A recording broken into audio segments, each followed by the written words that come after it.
सबसे पहला number question हम लोग देखेंगे, जर्मन राइन राज्य का निर्माण किसने किया था? जर्मन राइन राज्य का निर्माण किसने किया था? ऑप्शन ए है लुई 18वां ने, बी है नेपोलियन बोनापार्ट ने, सी है नेपोलियन थर्ड ने, कि डी है बिस्मार्क ने। तो पहला का सही आंसर बी नंबर हो जाएगा, नेपोलियन बोनापार्ट ने जर्मन राइन राज्य का निर्माण किया था। तो पहला का बी नंबर ऑप्शन सही हो जाएगा। अब चलिए दूसरा नंबर क्वेश्चन देखेंगे, यूरोप में राष्ट्रवाद की पहली स्पष्ट अभिव्यक्ति कब हुई? क्वेश्चन को ध्यान से समझिएगा, यूरोप में राष्ट्रवाद की पहली स्पष्ट अभिव्यक्ति कब हुई? ऑप्शन ए है 1789 ईस्वी की फ्रांसीसी क्रांति के साथ, कि ऑप्शन बी है 1830 की फ्रांसीसी क्रांति के साथ, कि सी नंबर है 1848 की फ्रांसीसी क्रांति के साथ, कि डी है इनमें से कोई नहीं। तो बताइए दूसरा का सही आंसर कौन सा होगा? तो यूरोप में राष्ट्रवाद की पहली स्पष्ट अभिव्यक्ति 1789 ईस्वी की फ्रांसीसी क्रांति के साथ हुई थी। तो दूसरा का ए नंबर ऑप्शन सही हो जाएगा, 1789 ईस्वी की फ्रांसीसी क्रांति के साथ यूरोप में राष्ट्रवाद की पहली स्पष्ट अभिव्यक्ति हुई थी, ध्यान रखिएगा।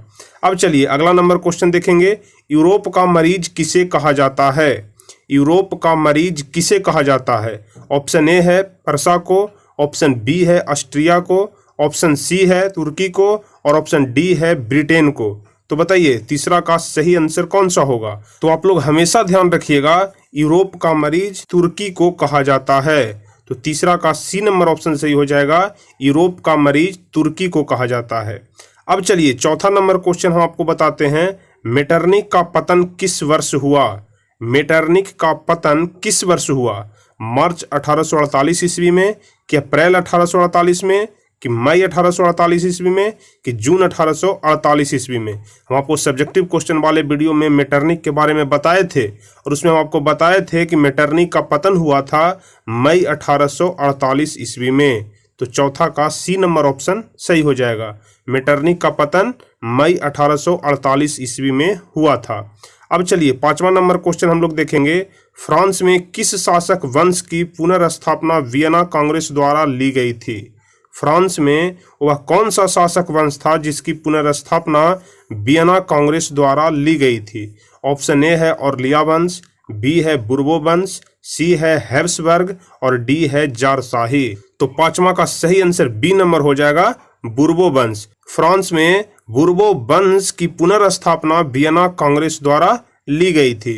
तो पांचवा का बी नंबर ऑप्शन सही हो जाएगा। चलिए छठा नंबर क्वेश्चन हम लोग देखेंगे, इटली एवं जर्मनी के एकीकरण के विरुद्ध निम्नलिखित में से कौन सा देश था?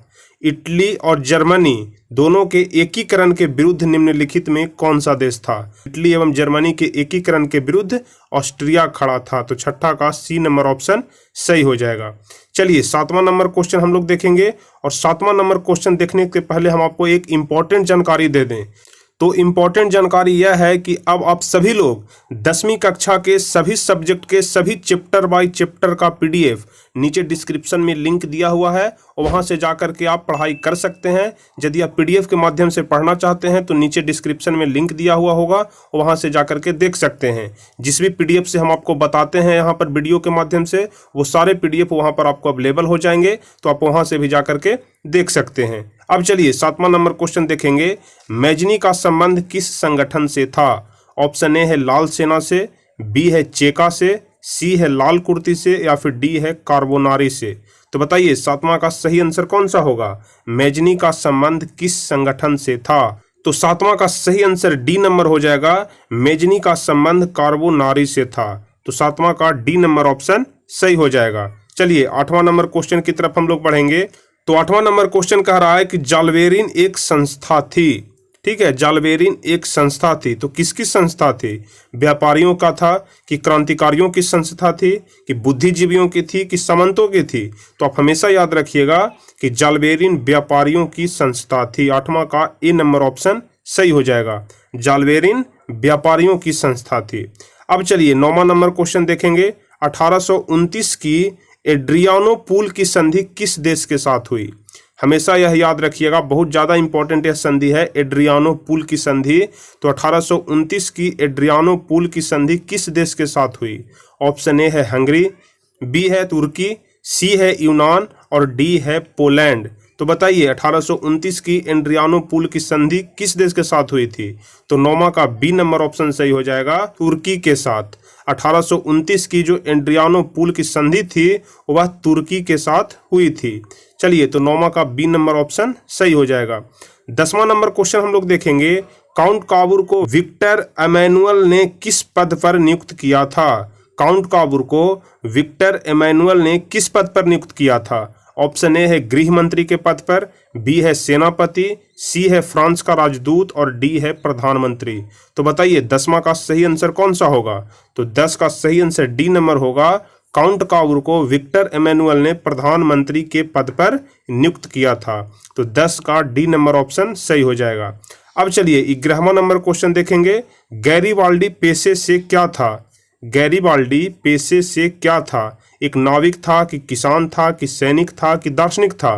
तो हम आपको बताए थे कि गैरीबाल्डी पेशे से एक नाविक था। तो 11 का ए नंबर ऑप्शन सही हो जाएगा। अब चलिए 12 नंबर क्वेश्चन की तरफ हम लोग बढ़ेंगे, इटली एवं जर्मनी वर्तमान में किस महादेश के अंतर्गत आते हैं? बहुत ज्यादा इंपॉर्टेंट क्वेश्चन है कि इटली एवं जर्मनी वर्तमान में किस महादेश के अंतर्गत आते हैं। ऑप्शन ए है दक्षिण अमेरिका, बी है यूरोप, सी है उत्तरी अमेरिका और डी है पश्चिमी एशिया।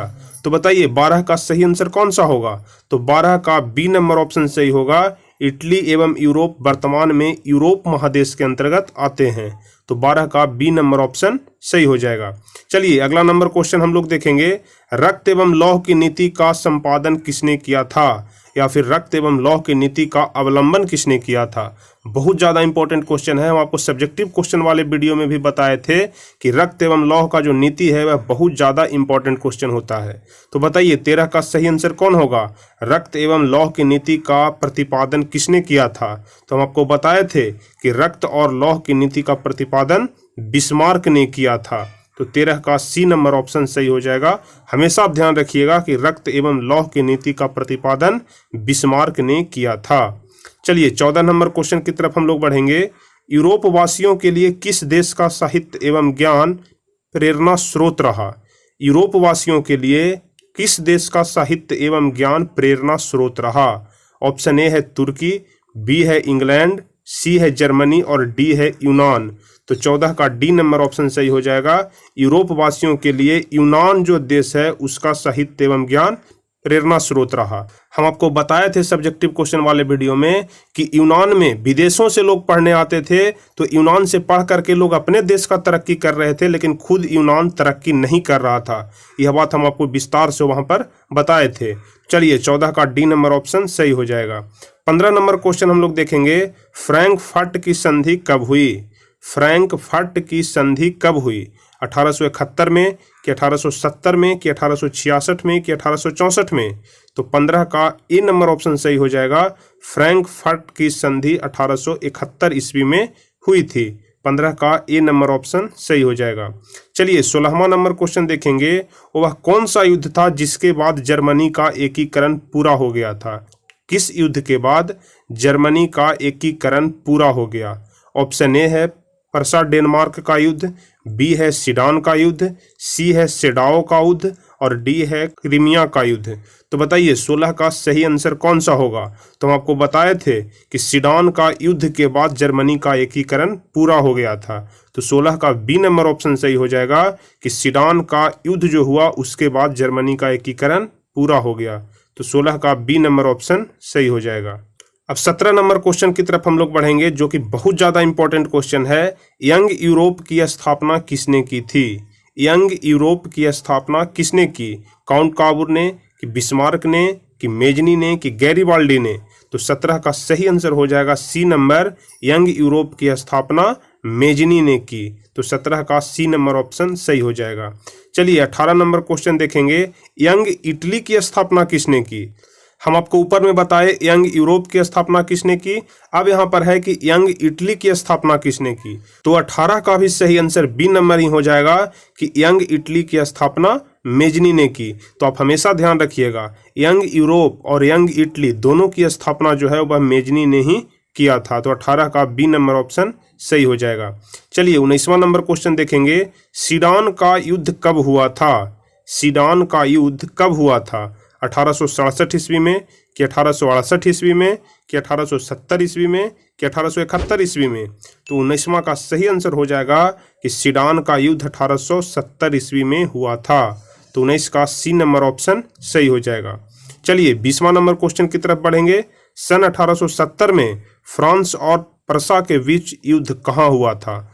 1870 ईस्वी में जो फ्रांस और प्रसा के बीच जो युद्ध हुआ, वह युद्ध कहाँ हुआ था? सेडॉन में हुआ था, कि सेडोवा में हुआ था, कि साइडाइन में हुआ था, कि फ्रैंकफर्ट में हुआ था? तो 20वां का ए नंबर ऑप्शन सही हो जाएगा कि 1870 ईस्वी में जो फ्रांस और प्रसा के बीच जो युद्ध हुआ, वह सेडॉन में हुआ था। तो 20 का ए नंबर ऑप्शन सही हो जाएगा।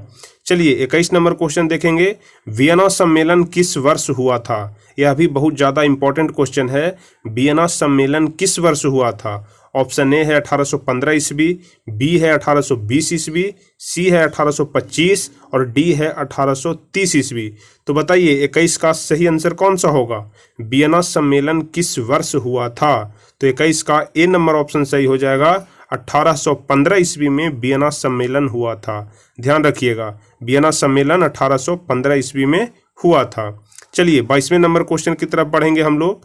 वियना किस देश की राजधानी है? वियना किस देश की राजधानी है? फ्रांस की, कि इंग्लैंड की, कि ऑस्ट्रिया की, कि रूस की? तो 22 का सी नंबर ऑप्शन सही हो जाएगा। वियना ऑस्ट्रिया की राजधानी है। 22 का सी नंबर ऑप्शन सही हो जाएगा। चलिए अगला नंबर क्वेश्चन देखेंगे। तो क्वेश्चन कह रहा है कि क्रीमिया का युद्ध किस वर्ष हुआ? ठीक है, यह भी क्वेश्चन इंपॉर्टेंट क्वेश्चन है। तो बताइए क्रीमिया का युद्ध किस वर्ष हुआ? 1854 ईस्वी में हुआ, कि 1855 में, कि 1856 में, कि 1860 में? तो 23 का जो सही आंसर हो जाएगा वह ए नंबर हो जाएगा कि क्रीमिया का युद्ध 1854 ईस्वी में हुआ था। तो 23 का ए नंबर ऑप्शन सही हो जाएगा। चलिए 24 नंबर क्वेश्चन देखेंगे।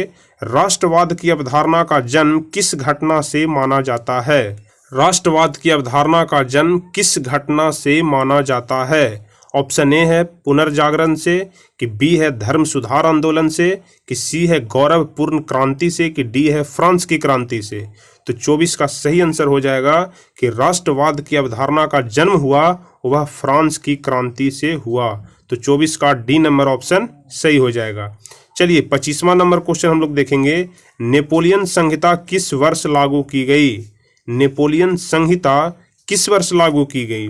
1789 में, कि 1791 में, कि 1801 में, कि 1804 में? तो 25वां का सही आंसर हो जाएगा नेपोलियन संहिता 1804 ईस्वी में लागू की गई।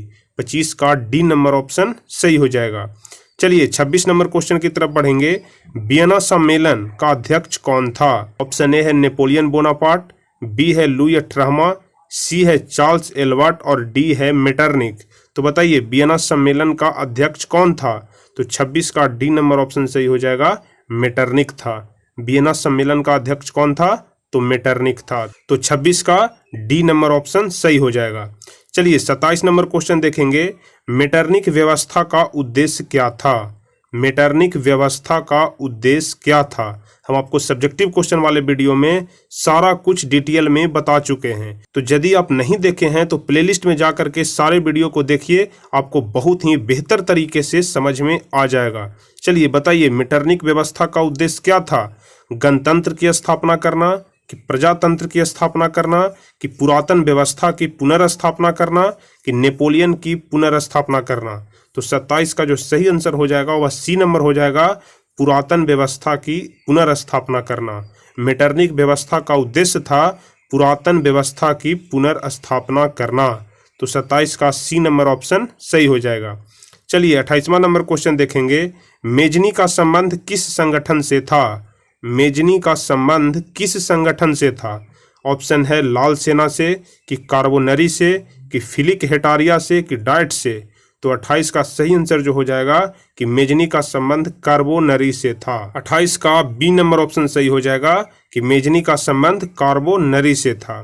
चलिए 29 नंबर क्वेश्चन देखेंगे। इटली एवं जर्मनी के एकीकरण के विरुद्ध निम्न में से कौन था? तो ऊपर के भी क्वेश्चन में हम आपको यह बताए कि इटली और जर्मनी के एकीकरण के विरुद्ध निम्नलिखित में कौन था? तो 29 का सी नंबर ऑप्शन सही हो जाएगा, ऑस्ट्रिया था। इटली एवं जर्मनी के एकीकरण के विरुद्ध ऑस्ट्रिया था। तो 29 का ग आंसर सही हो जाएगा। चलिए सबसे अंतिम क्वेश्चन देखेंगे, क्वेश्चन नंबर 30। काउंट काउर को विक्टर एमेनुअल ने किस पद पर नियुक्त किया? काउंट काउर को विक्टर एमेनुअल ने किस पद पर नियुक्त किया? ऑप्शन ए है सेनापति, बी है फ्रांस में राजदूत, सी है प्रधानमंत्री और डी है गृह मंत्री। तो यह वाला भी क्वेश्चन हम आपको ऊपर में बताए कि काउंट काउर को विक्टर एमेनुअल ने प्रधानमंत्री के पद पर नियुक्त किया। तो 30 का ग आंसर सही हो जाएगा, प्रधानमंत्री। तो चलिए इसी के साथ आपका जो यह चैप्टर है यूरोप में राष्ट्रवाद का उदय, उसके सारे सब्जेक्टिव और ऑब्जेक्टिव दोनों प्रकार के क्वेश्चन समाप्त हो गए। तो हम आशा करते हैं आपको यह वीडियो पसंद आया होगा। अगर वीडियो पसंद आया हो तो आप इसे लाइक